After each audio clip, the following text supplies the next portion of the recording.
Good morning. Today's class we will be discussing about the drugs which affect the gastrointestinal tract. So we have drugs which are used in the treatment of peptic ulcer and drugs which influence or affect gastrointestinal motility. Among the drugs which affect gastrointestinal motility, we have the antidiarrheal drugs, that is drugs which are used to symptomatically treat diarrhea. Then we have the antiemetic drugs, that is the group of drugs which prevent or stop nausea and vomiting. And of course, drugs used in peptic ulcer. Today's class we will be discussing drugs affecting gastrointestinal motility. Antiemetics are called prokinetic drugs. Then we have antidiarrheals, which are called antimotility drugs. Purgatives, which increase the quantity of stools formed and promote defecation. At the end of this class, today's session, we will be talking about the antidiarrheal drugs, that is, drugs which reduce gastrointestinal motility and are used in the treatment of diarrhea. These are called non-specific antidiarrheals. So antidiarrheals decrease gastrointestinal motility and are used in the symptomatic treatment of diarrhea. The first one is difenoxylate. Difenoxylate is a synthetic opioid. It crosses the blood-brain barrier and hence has potential for abuse. The psychotomimetic dose is 40 milligrams. Now what is psychotomimetic? That is the dose. Remember, this is related to the opioids, so it can make the person feel high, that is a kick or a rush.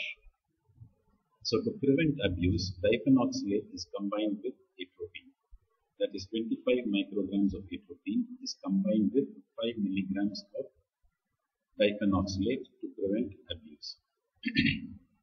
Excuse me. So each tablet of 5 mg difenoxylate contains 25 micrograms of atropine. So if a person wants to abuse difenoxylate, he or she has to consume 8 tablets, which means the person will also be consuming 8 into 25, that is 200 micrograms of atropine.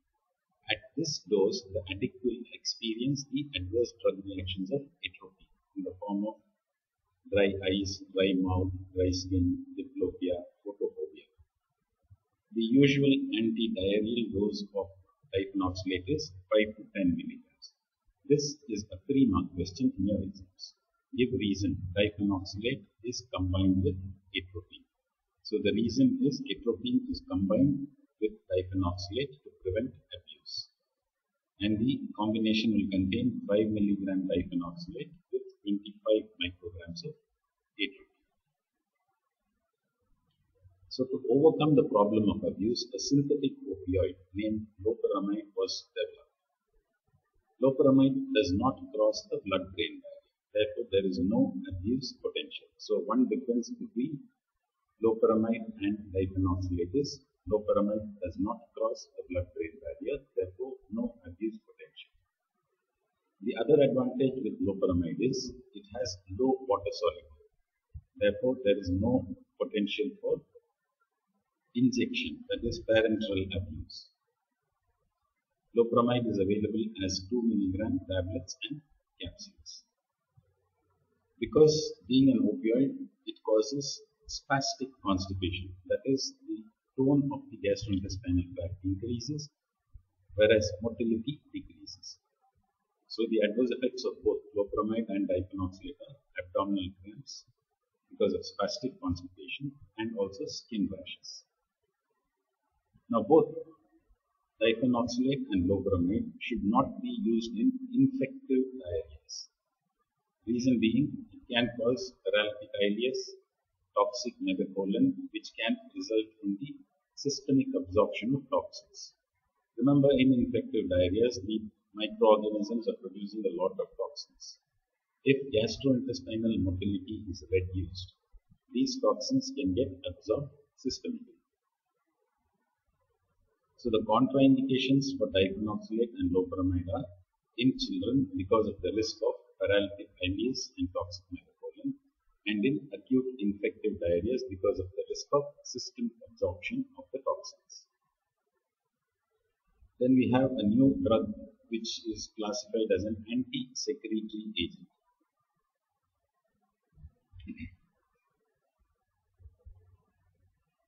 LAXATIVES is a prodrug which is converted to thiorphan, which is the active form.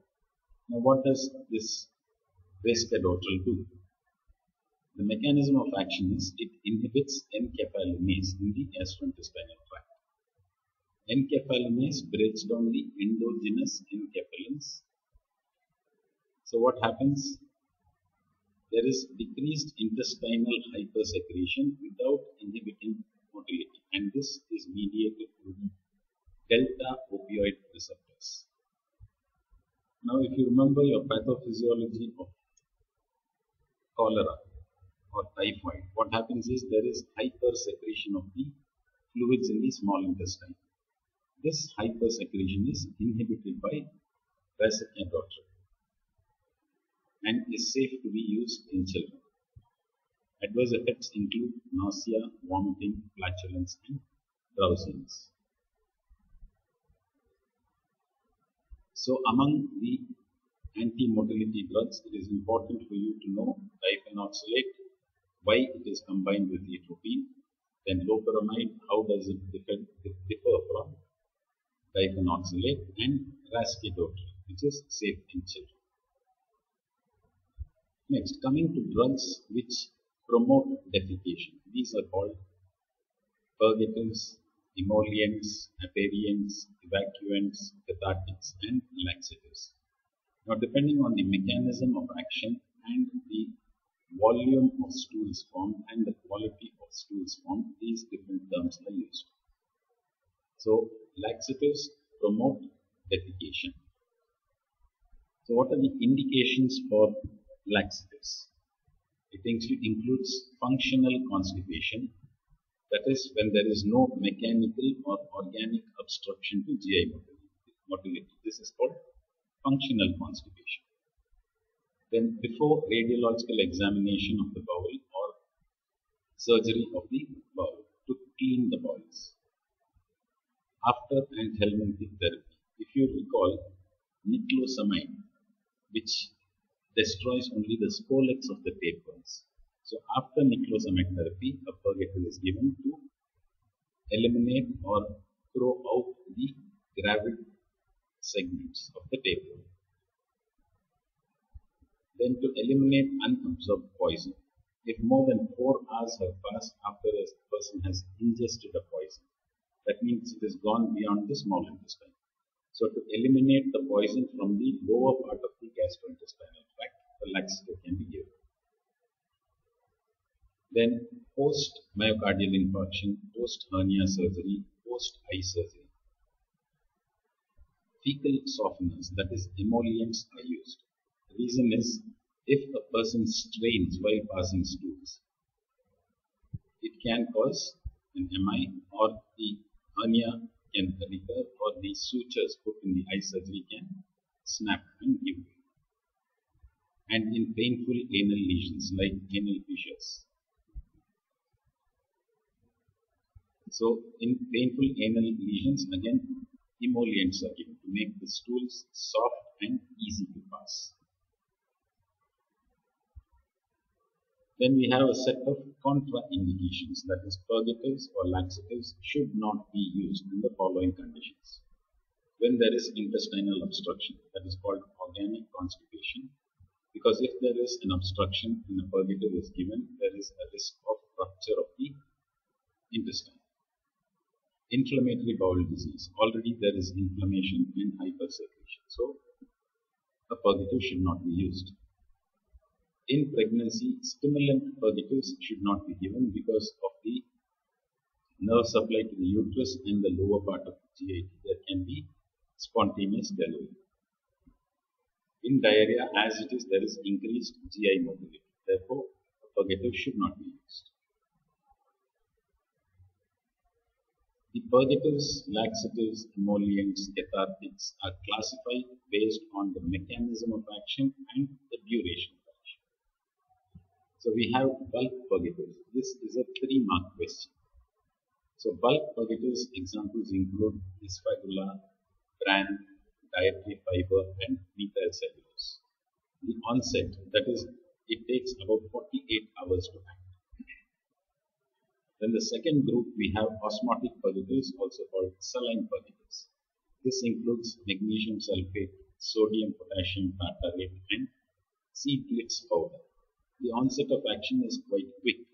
That is, it takes 1 to 3 hours to cause defecation. Therefore, it is given early in the morning on an empty stomach. Fecal softeners are also called emollients. Examples: liquid paraffin and docusate.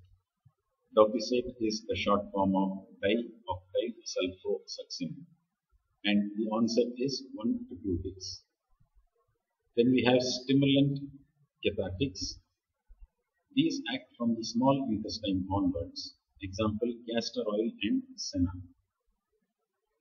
These are also given early in the morning on an empty stomach, and the onset of action is within 2 to 4 hours.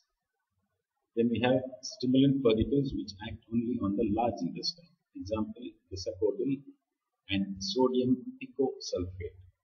Now these two drugs in the small intestine, they do not have any effect. In the large intestine, they get converted to the active metabolites which stimulate the large intestine and cause defecation.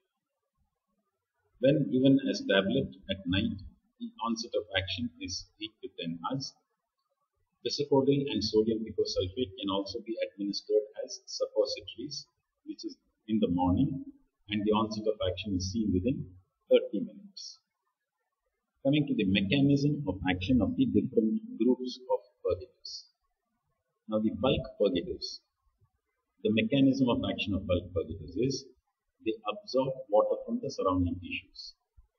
So what happens? The volume of the purgative increases, they swell and distend the intestine, which stimulates the stretch receptors and results in mass peristalsis, that is defecation.